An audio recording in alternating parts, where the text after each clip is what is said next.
Breaking news చూస్తున్నారు. ED విచారణ ముగిసింది. 7 గంటల పాటు విజయసాయిరెడ్డిని ప్రశ్నించింది ఎన్ఫోర్స్మెంట్ డైరెక్టరేట్. విచారణ ముగిసిన తర్వాత సంచలన వ్యాఖ్యలు చేశారు విజయసాయిరెడ్డి. జగన్ కు విజయసాయి క్లీన్ చిట్ ఇచ్చారు. జగన్ కు లిక్కర్ స్కామ్ తో సంబంధమే లేదంటున్నారు విజయసాయిరెడ్డి. జగన్ తనని చాలా గౌరవించారంటూ చెప్పుకొచ్చారు. ఆయన గుండెల్లో పెట్టుకుని చూసుకున్నారన్నారు విజయసాయిరెడ్డి. లిక్కర్ స్కామ్ గురించి జగన్ కు తెలియదంటూ చెప్పుకొచ్చారు. ఆయన తెలుసు ఉంటే ఊరుకునేవారు కాదు అంటున్నారు విజయసాయి. ఇదంతా టీడీపీ కుట్ర అంటున్నారు విజయసాయి. 2020 నుంచి వైసీపీతో గ్యాప్ అధికారం రాకముందు, అంటే 2020 నుంచి వైసీపీతో గ్యాప్ గురించి మాట్లాడుకుంటున్న క్రమం ఇది. అయితే అధికారం రాకముందు వరకు వైసీపీలో నాకు నెంబర్ 2 స్థానం ఇచ్చారు అంటూ చెప్పుకొచ్చారు. ఆయన పార్టీలో అవమానాలు భరించలేక బయటకు వచ్చారంటూ చెప్పుకొచ్చారు. అయితే జగన్ హృదయంలో తాను స్థానం కోల్పోయా అంటూ ఆవేదన వ్యక్తం చేశారు. ఆయన పార్టీలో నెంబర్ 2 స్థానం ఉండదని జగన్ చెప్పారని ఈడీకి క్లియర్గా చెప్పానన్నారు విజయసాయిరెడ్డి. తనపై జగన్ కోటరి అసత్య ప్రచారాలు చేస్తుందంటున్నారు ఆయన. జగన్ తనని దూరం పెట్టడంతో మనస్తాపానికి గురై పార్టీ నుంచి బయటకు వచ్చానన్నారు విజయసాయి. చంద్రబాబు ప్రభుత్వం కావాలని కుట్ర చేస్తుందంటున్నారు ఆయన. సంబంధం లేని కేసుల్లో తనని ఇరికిస్తున్నారంటున్నారు ఆయన. ఈ కూటమి ఇలాగే కొనసాగితే జగన్ అధికారంలోకి రారు, కూటమిని విడగొడితేనే జగన్ అధికారంలోకి వస్తారు అంటూ సంచలన వ్యాఖ్యలు చేశారు విజయసాయిరెడ్డి. కొద్దిసేపటి క్రితం ఆయన మీడియాతో కూడా మాట్లాడుకొచ్చిన ఈ క్రమంలోనే సంచలన వ్యాఖ్యలు చేశారు. దాదాపు 7 గంటల పాటు విజయసాయిరెడ్డి విచారణ జరిగింది. ఎన్ఫోర్స్మెంట్ డైరెక్టరేట్ దాదాపు 7 గంటల పాటు ఆయన విచారించిన తర్వాత బయటకు వచ్చారు. ఆయన విచారణ తర్వాత 7 గంటల పాటు విచారణ జరిపిన తర్వాత అసలు ఏం జరిగింది, ఎటువంటి అంశాలు అక్కడ ప్రస్తావనకు వచ్చాయన్న అంశాన్ని కాస్త లైటర్ వేలో దాన్ని ప్రెజెంట్ చేస్తూనే మిగిలిన అంశాలను కూడా చెప్పుకొచ్చారు ఇటు విజయసాయిరెడ్డి. ఇంతకీ విజయసాయిరెడ్డి ఏమన్నారు ఇప్పుడు చూద్దాం. ఆ తర్వాత ఇన్ డీటెయిల్గా మాట్లాడుకునే ప్రయత్నం చేద్దాం. ఆల్ రైట్, దీనికి సంబంధించి ఇన్ డీటెయిల్గా మాట్లాడుకునే ప్రయత్నం చేద్దాం. అసలు ఇంతకీ విజయసాయిరెడ్డి ఇంకా డీటెయిల్గా ఏమన్నారు, డీటెయిల్గా తెలుసుకునే ప్రయత్నం చేద్దాం. మా AP input editor Krishnamohan updates అందించేందుకు సిద్ధంగా ఉన్నారు. కృష్ణమోహన్, ఇటు విజయసాయిరెడ్డి ఇంకా ఎటువంటి కీలక వ్యాఖ్యలు చేశారు, మరి ముఖ్యంగా తన రాజకీయ ప్రయాణం గురించి ఏమైనా చెప్పుకొచ్చారు ఆయన? ఈరోజు ఈడీ ముందు దాదాపుగా 7 గంటల విచారణ తర్వాత మీడియాతో అన్నగనతో మాట్లాడుతున్న విజయసాయిరెడ్డి చాలా కీలకమైన అంశాన్ని మాట్లాడే ప్రయత్నం అయితే చేశారు. అది ప్రధానంగా జగన్ కు ఆయన క్లీన్ చిట్ ఇచ్చినట్టుగా చెప్పారు. జగన్ కు లిక్కర్ స్కామ్ లో సంబంధమే లేదు, ఇది అంతా కూడా కొంత కోటరీ చేసిన పని. ఎస్, ఆ రోజు కోటరీ కూడా నాతో పాటు కోటరీ ఉన్నింది. ఆ కోటరీలో నేను కూడా ఉన్నప్పటికీ కూడా అయినప్పటికీ ఈ కోటరీ జగన్ కు తెలియకుండానే పంది కుక్కల్లాగా తిన్నారు. ఆ విషయాన్ని నేను ఈడీ ముందు చెప్పాను అని చాలా క్లియర్గా చెప్పారు. జగన్ నన్ను చాలా గౌరవించారు, గుండెల్లో పెట్టుకుని చూసుకున్నారు. ఎక్కడి గురించి జగన్కి ఏం తెలియదు, తెలుసుకుంటే ఊరుకునే వారు కాదు అని కూడా విజయసాయిరెడ్డి చాలా క్లియర్గా చెప్పిన పరిస్థితి.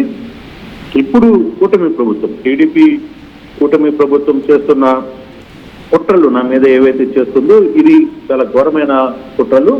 అసలుకి నాకు వైజాగ్ లో కావచ్చు, లేకపోతే ఇతర ప్రాంతాల్లో ఉన్న ఆస్తుల్లో ఏదైతే, ఎందుకంటే ఇవన్నీ కూడా సిఐడి ఒక నోటిని ఈడీకి పంపించింది. ఇవన్నీ కూడా ఎంక్వైరీ చేయాలని చెప్పి పంపించినప్పుడు వాళ్ళు అడిగిన ప్రశ్నలకు నేను క్లియర్ గానే సమాధానం చెప్పాను. నాది ఒకే ఒక విల్లా, అంటే ఒక అపార్ట్మెంట్ తప్పితే నాకు అక్కడ ఏమీ లేవు. మొత్తం కూడా నా అల్లుళ్ళకి, నా చట్టపడివి చెబితే నా సొంత ఆస్తులు ఒక్కటి కూడా లేవు.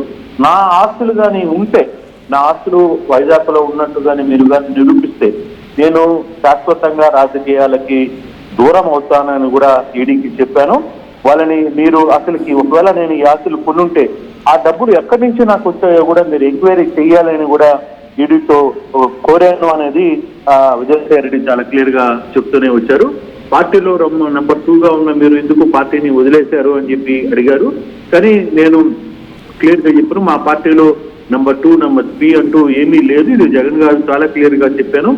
అయితే కోటరీ మాత్రం నా మీద కొంత ఇటువంటి అసత్యాలు ప్రచారం చేస్తుంది అని చెప్పాను. 2020 నుంచే జగన్ కి నన్ను దూరం చేసే ప్రయత్నం ఈ కోటరీ చాలా సైలెంట్ గా చేస్తూ వచ్చింది.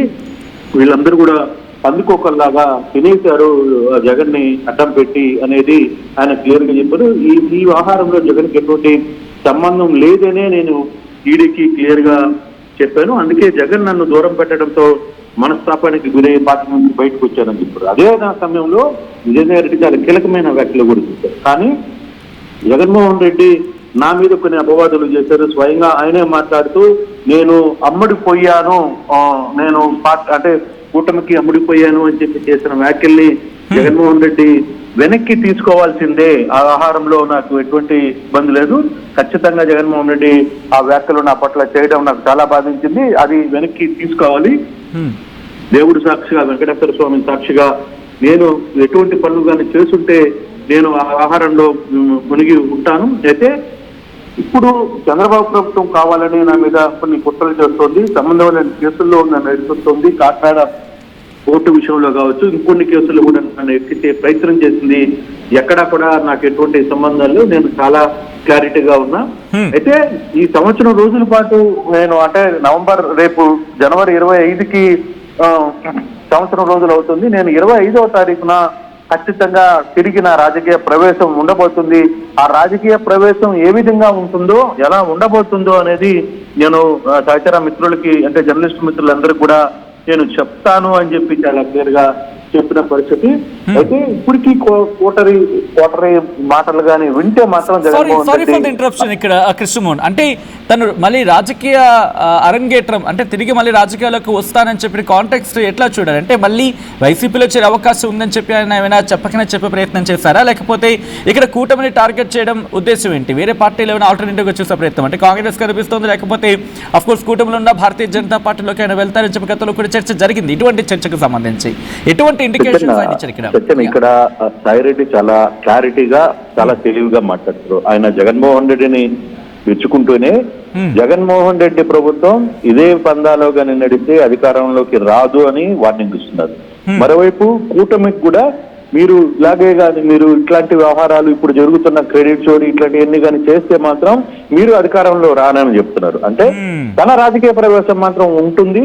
ఏ విధంగా ఉండబోతుందో మీరు 25వ తారీఖు లోపల చెప్తాను చూస్తురు అంటారు. అంటే బహుశా తన ఏమన్నా పార్టీ పెట్టే ఆలోచనలో ఉన్నారా లేదా అనేది కూడా కొంచెం సందేహం చూడాల్సిన పరిస్థితి అయితే ఉంది. చాలా క్లారిటీగా ఇద్దరిని జగన్మోహన్ రెడ్డిని మెచ్చుకుంటూనే పార్టీని అక్కడ పనిచేస్తున్న నాయకుల్ని కోటరీని దుమ్మె పందికొక్కులు అని చెప్పి మాట్లాడుతున్న పరిస్థితి. మరోవైపు కూటమిలో జరుగుతున్న అరాచకాలు ఇవన్నీ కూడా ప్రస్తావన చేస్తూ వీళ్ళు ఇలాగే కొనసాగితే వీళ్ళు కూడా పార్టీకి రారు అని చెప్పి చెప్తున్న పరిస్థితి.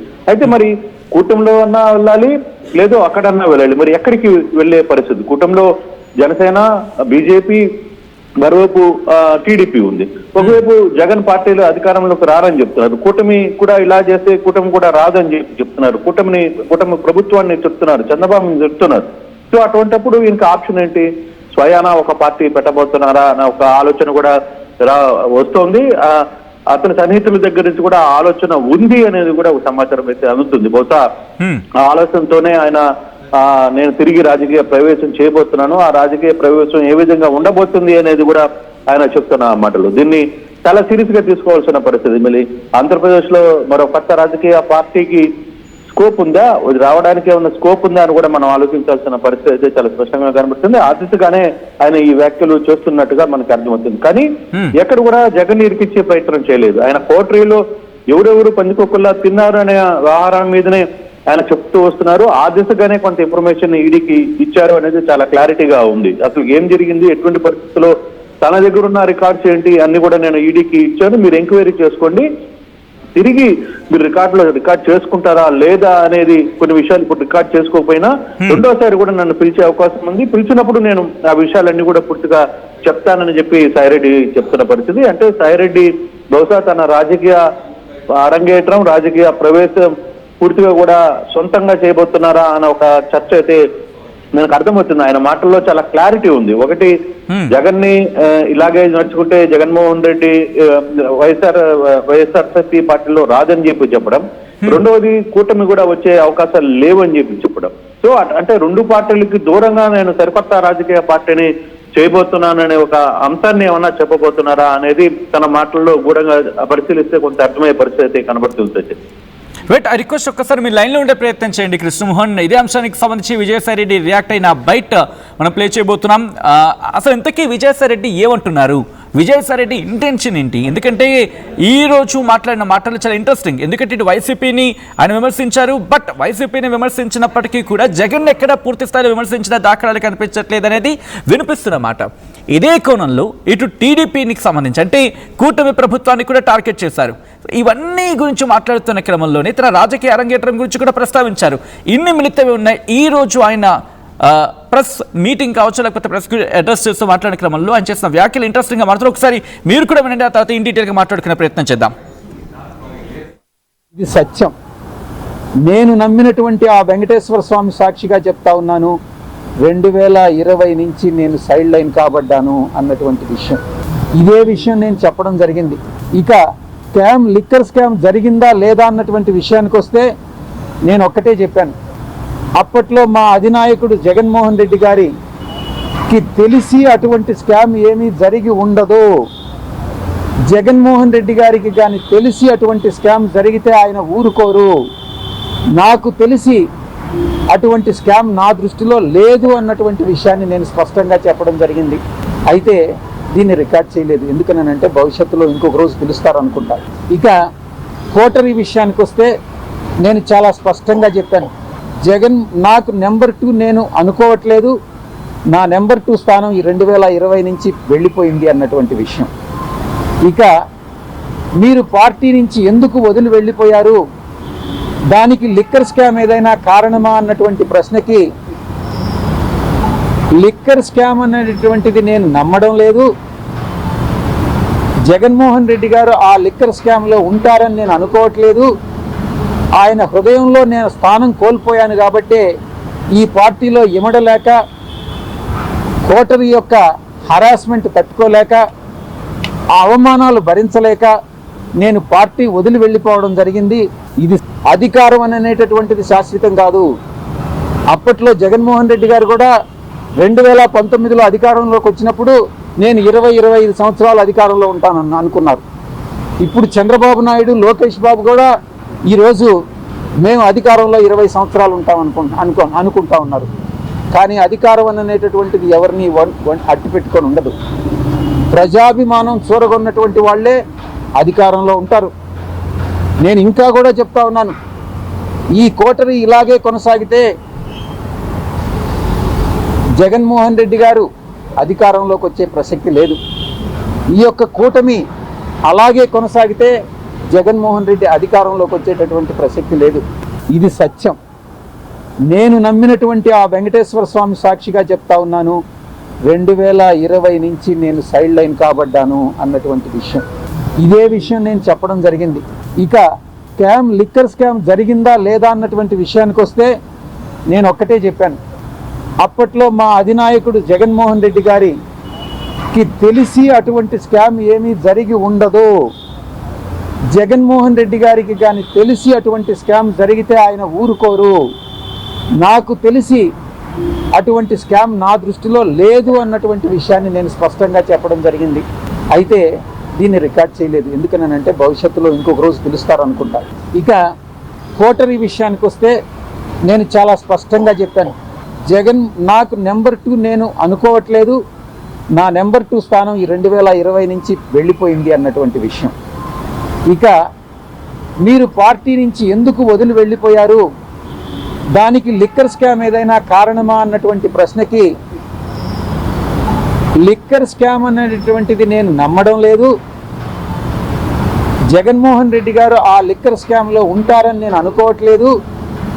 ఆయన హృదయంలో నేను స్థానం కోల్పోయాను కాబట్టే ఈ పార్టీలో ఇమడలేక, కోటరీ యొక్క హరాస్మెంట్ తట్టుకోలేక, ఆ అవమానాలు భరించలేక నేను పార్టీ వదిలి వెళ్ళిపోవడం జరిగింది. విశాఖపట్నంలో ఉన్నటువంటి అవ్యాన్ రియాల్టర్స్లో ఉన్నటువంటి ఆస్తులన్నీ కూడా సాయిరెడ్డివే అని అన్నట్టు నేను ఒకటే చెప్పా, ఇదే సాయిరెడ్డి అసెట్స్ కానీ అయితే మీరు ఆ అసెట్ కొన్నటువంటి సోర్స్ ఆఫ్ ఫండ్స్ని మీరు ఇన్వెస్టిగేట్ చేయండి. అది నావని కానీ ప్రూవ్ అయితే నేను పర్మనెంట్గా రాజకీయాల నుంచి విరమించుకుంటాను. నేను ఇప్పుడు రాజకీయాల నుంచి విరమించుకోదలుచుకోవాలా, మళ్ళీ కూడా చెప్తా ఉన్నాను. నేను మళ్ళీ జూన్ ఈ నెల 25వ తారీఖు 1 సంవత్సరం ముగుస్తుంది. ఆ ముగిసిన తర్వాత మళ్ళీ నా రాజకీయ రంగ ప్రవేశం ఏ రకంగా ఉంటుందని నా మీడియా మిత్రులతో నేను పంచుకుంటాను. నేను విశాఖపట్నం రైట్, అది ఆఖరిలో ఆయన వేసిన డైలాగ్ ప్రస్తుతం సంచలనంగా మారుతోంది. ఈ నెల 25న బహుశా 25 అయితే ఈ నెలాఖరు కల్లా ఆయన రాజకీయ రంగ ప్రవేశం అంటే తిరిగి మళ్ళీ పునఃప్రవేశానికి సంబంధించి ఆయన క్లారిటీ ఇచ్చారు.